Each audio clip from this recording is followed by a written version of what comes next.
हे friends, welcome back. आज इस video में बिरला सॉफ्ट के करंट चार्ट पैटर्न और फाइनेंशियल्स के बारे में डिटेल में बात करने वाले हैं कि करंट चार्ट पैटर्न और फाइनेंशियल्स के बेसिस पे कंपनी के शेयर को स्विंग ट्रेडिंग और लॉन्ग टर्म के बेसिस पे खरीदना चाहिए, बेचना चाहिए या होल्ड करना चाहिए। तो चलिए सीखते हैं एक साथ।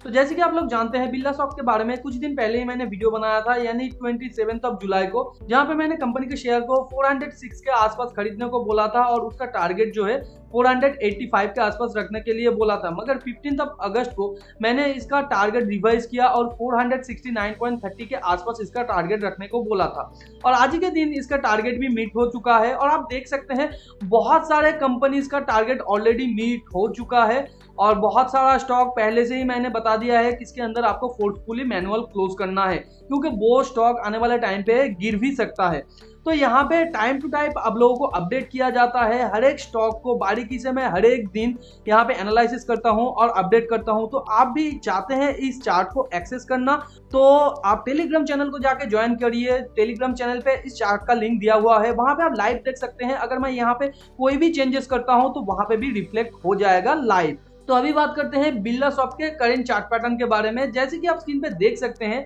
ये कंपनी का वन डे का चार्ट है। वन डे के चार्ट में मैंने आप लोगों को बताया था कंपनी के शेयर का प्राइस बहुत दिनों से यहाँ पे एक वेज के फॉर्मेशन में गिर रहा था, यानी कि बेयर वेज, जहां पे इसने एक स्पाइक, दो स्पाइक और यहाँ पे तीन स्पाइक कंप्लीट करने के बाद यहाँ पे डबल बॉटम क्रिएट किया था और उसके बाद ये एक रिवर्सल पैटर्न क्रिएट करने के साथ ऊपर जाने की कोशिश कर रहा था। और जनरली एक वेज इस तरीके से नीचे आता है, फिर ये डबल बॉटम क्रिएट करने के बाद इस तरीके से ऊपर जाता है और जहां से इसका मूव स्टार्ट हुआ था यानी बेयर वेज का, वहां के 80% के आसपास जाके ये कंसोलिडेट करता है या फर्दर तोड़ के ऊपर जाता है या नीचे मूव करने की कोशिश करता है। तो जनरली अगर हम लोग पकड़ लेते हैं कि यहाँ से इसने मूव स्टार्ट किया था तो अभी तक ये इसके आसपास भी नहीं आया, मगर यहाँ पे और एक बेयर वेज का स्टार्टिंग पॉइंट भी हम लोगों को दिखाई दे रहा है, क्योंकि ये बड़ा पैटर्न हम लोग अगर देखें तो स्टार्टिंग पॉइंट हमारा ये बन जाता है, मगर हम लोग अगर दूसरा पहलू देखें तो हमारा जो नेक्स्ट स्टार्टिंग पॉइंट बन जाता है वो ये हो जाता है। और यहाँ पे हम लोग देख सकते हैं एक स्पाइक, दो स्पाइक और तीन स्पाइक के बाद इसने यहाँ पे डबल बॉटम क्रिएट किया है, या इसको अगर हम लोग देखते हैं तो यहाँ पे ट्रिपल बॉटम भी हो जाता है। तो इस हिसाब से शेयर का जो नेक्स्ट प्राइस टारगेट होना चाहिए वो इसके आसपास होना चाहिए या इसके 80% के आसपास। तो इसलिए मैंने ये जो टेक प्रॉफिट है थोड़ा रिवाइज कर दिया था, मगर ओवरऑल मार्केट का सिचुएशन अगर अच्छा रहता है, यानी कि निफ्टी 50 और उसके साथ साथ ये कंपनी जिस सेक्टर के अंदर है वो सेक्टर अच्छा परफॉर्म करता है और कंपनी का फाइनेंशियल अच्छा है, तो कंपनी का स्टॉक फर्दर भी भाग सकता है। ये मैंने बहुत सारे वीडियो में आप लोगों को कहा है। तो करेंट सिचुएशन में अगर आप एक स्विंग ट्रेडर है और आपके पास करंटली शेयर है तो आपका क्या पोजीशन होना चाहिए। देखिए, अगर आपने, मैं मान लेता हूं आपने यहाँ पे खरीदा या इस डीप पे खरीदा है, तो यहाँ पे करंट सिचुएशन में वेज का फॉर्मेशन का स्टार्ट अगर हम लोग यहाँ पे मान लेते हैं तो यहाँ पे 80% के आसपास आ गया है। और अगर आपके पास शेयर है ऑलरेडी तो यहाँ पे सिंपली आपको अपना जो पोजीशन है उसका 75% के आसपास आपको बेच के 25% के आसपास आपको होल्ड करना होगा, क्योंकि यहाँ पे फर्दर इसका जो जाने का प्रोबेबिलिटी है वो 585 के आसपास इसका प्राइस जाने का प्रोबेबिलिटी है, अगर ये इस लेवल को तोड़ के ऊपर जाता है। और अगर आप बेचना नहीं चाहते हैं आपके 75% के आसपास, तो आपका जो यहाँ पे स्टॉप लॉस होना चाहिए वो ये जो बड़ा कैंडल है इसके थोड़ा नीचे आपका स्टॉप लॉस होना चाहिए। और अगर आप और भी ज्यादा यहाँ पे इसको अलाउ करते हैं तो ये जो स्विंग पॉइंट है इसके नीचे तो आपका स्टॉप लॉस होना ही चाहिए। और अगर उससे फर्दर ये नीचे गिरता है तो इस स्टॉक से आपको एग्जिट कर देना है, क्योंकि फर्दर स्टॉक बहुत नीचे भी गिर सकता है, यानी इस पॉइंट तक या इस पॉइंट तक भी गिर सकता है। और अगर आप एक स्विंग ट्रेडर है और आपके पास कोई भी यहाँ पे स्टॉक नहीं है और आप नया फ्रेश एंट्री लेना चाहते हैं तो यहाँ पे आपका एंट्री किस तरीके से होना चाहिए। तो यहाँ पे सिंपल बात है, अगर हम लोग इसका नेक्स्ट टारगेट यहाँ पे पकड़ लेते हैं और कंपनी का शेयर प्राइस रिवर्सल करने के बाद यहाँ पे ऑलरेडी फर्स्ट लेग अपना क्रिएट कर लिया है और हम लोग अगर मानते हैं कि कंपनी का शेयर प्राइस फर्दर और 2 लेग के साथ ऊपर जाने की कोशिश करेगा, तो यहाँ पे फर्स्ट लेग इसने क्रिएट कर लिया है और मैक्स टू मैक्स और एक लेग ये यहाँ पे क्रिएट कर सकता है। हालांकि एक स्टॉक अपने मूवमेंट के दौरान बहुत सारा लेग क्रिएट कर सकता है। ओवरऑल मार्केट में एक्सेप्शनल केस करके भी एक केस होता है, वो किसी भी स्टॉक के साथ हो सकता है, मगर जनरली वो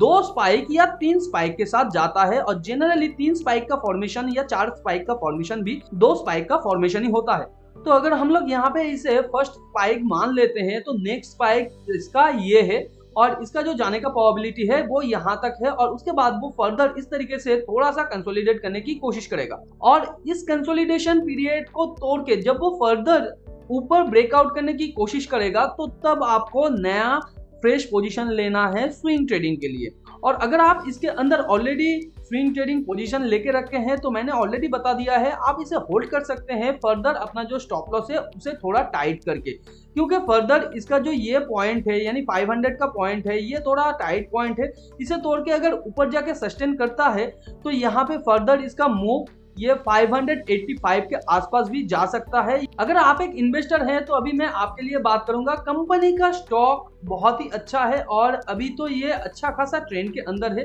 तो अगर आपके पास लॉन्ग टर्म के लिए ये शेयर है तो आप होल्ड करके रखिए सिंपली, क्योंकि कंपनी के शेयर प्राइस मूवमेंट के अंदर करेंटली बहुत ही अच्छा खासा पोटेंशियल है कि ये ऊपर तक आए और उसके साथ साथ करंट क्वार्टर में भी इसने अच्छा खासा रिजल्ट शो किया है। हालांकि ये हर एक क्वार्टर में अच्छा खासा रिजल्ट शो कर रहा है ईयर ऑन ईयर के बेसिस पे, मगर पिछले 2 क्वार्टर में इसका ऑपरेटिंग प्रॉफिट मार्जिन के साथ साथ ऑपरेटिंग प्रॉफिट भी गिर गया था काफी हद तक और उसके साथ साथ यहाँ पे थोड़ा सा इंटरेस्ट पेबल बढ़ गया था और उसके साथ साथ नेट प्रॉफिट भी थोड़ा कम हो गया था, मगर इस क्वार्टर में इसका नेट प्रॉफिट भी यहाँ पे सही आया है, उसके साथ साथ इंटरेस्ट पेबल भी कम हो गया है और ऑपरेटिंग प्रॉफिट के साथ साथ ऑपरेटिंग प्रॉफिट मार्जिन भी इसका अच्छा खासा बढ़ गया है। अगर हम लोग यहाँ पे फिनेंशियल रेशियो के बारे में बात करें, जहाँ पे मैं स्पेशली आरओई को देखना पसंद करता हूँ, तो आरओई यहाँ पे कंपनी अच्छे तरीके से मैनेज कर पा रहा है। हालांकि ये पिछले 2-3 क्वार्टर से थोड़ा गिर रहा है, मगर ओवरऑल अगर हिस्टोरिकल कहा जाए